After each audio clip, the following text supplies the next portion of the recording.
আজ দীপাবলি, কালী পুজো। সারাটা শহর আলোয় ভরে গেছে।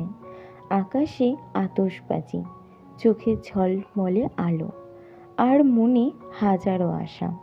আমি কাল একটু বাজিও ফাটিয়েছি, ছোট ছোট মুহূর্তগুলো ভিডিও করেছি, কিন্তু মনে একটা কথা ঘুরছিল। আলো বাইরে যতই জ্বলুক, যদি মনে অন্ধকার থাকে, তবুও সব কিছু ফাঁকা লাগে।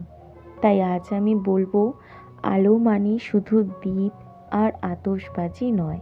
আলো মানে নিজের ভেতরের দুঃখ, রাগ, কষ্ট, সেগুলোকে পুড়িয়ে ফেলা। আজ যদি কেউ একা থাকে, মন খারাপ থাকে, তবে তুমি এটা ভেবে রাখো, তুমি কিন্তু একা নও। ঈশ্বর তোমার পাশে আছেন।